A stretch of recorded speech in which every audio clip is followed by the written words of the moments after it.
Hello viewers, कैसे हैं आप लोग। उम्मीद है आप सब खैरियत से होंगे। दोस्तों, अभी मैं जिस बीमारी के बारे में बात कर रहा हूँ वो है एंजाइना।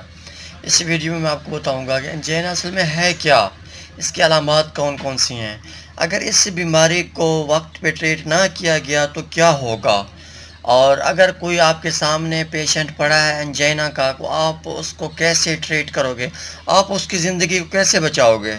चलो देखते हैं इसका डिटेल। दोस्तों, एंजाइना एक किस्म का हार्ट डिजीज़ है, यानी दिल की बीमारी है। इसमें ये है कि दिल के अंदर जो ब्लड की सप्लाई है, खून की सप्लाई है, उसमें एक किस्म की रुकावट आ जाती है, जिसकी वजह से दिल के जो मसल्स हैं उनको ऑक्सीजन मुहैया नहीं होती। जिसके अलामात कुछ इस तरह से होते हैं कि पेशेंट को छाती के ऊपर ज़बरदस्त किस्म का दर्द महसूस होता है, और वो दर्द मूव करता है, वो दर्द हरकत करती है, जैसे कि कंधे के ऊपर आ गया, दोनों बाजू में आ गया, जबड़े की तरफ दर्द चली जाए, गर्दन की तरफ, या उसके इसके अलावा कुछ अलामात होते हैं, जैसे उससे समझे छोटे छोटे सांस ले रहा होगा, वो पेशेंट ऐसे लग रहा होगा जैसे वो काफ़ी ज़्यादा कमज़ोर है, वो थका हारा है। अगर आपके सामने कुछ भी ऐसी अलामात हों और अगर इनको वक्त पे ट्रीट ना करें, उनका वक्त पे इलाज ना करें, तो उसके बाद हमारे जो दिल के मसल्स हैं वो डैमेज होना शुरू हो जाएंगे, जिसके नतीजे के अंदर हार्ट अटैक होगी। दोस्तों, अगर आपके सामने ऐसे कोई भी अलामात हैं तो आप उनके लिए ये वाली मेडिसिन इस्तेमाल कर सकते हैं, जिसको एंजाइना कहते हैं। एंजाइना ख़ुद एक मेडिसिन है जिसको हम इस्तेमाल करते हैं एंजाइना को ठीक करने के लिए या एंजाइना से बचने के लिए।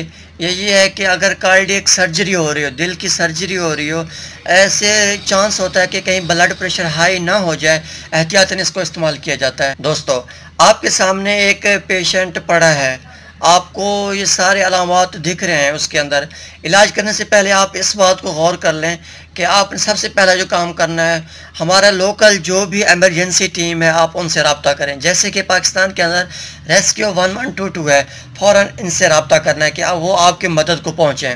उसके बाद आप मरीज़ से पूछें क्या पहले कभी आपको ऐसा कोई वाक़या हुआ, या आपके पास कोई मेडिसिन है जो आप अक्सर इस्तेमाल करते हैं दिल से रिलेटेड, हार्ट से रिलेटेड। अगर वो कहता है आपके उनके पास है मेडिसिन, उनको वो मेडिसिन इस्तेमाल करवा दें। अगर वो कहते हैं हमारे पास कोई मेडिसिन नहीं है, तो फिर आपके पास जो भी करीबी मेडिकल स्टोर वगैरह हो उनसे जाके ये वाली गोली ले लें, एनजीसेड है।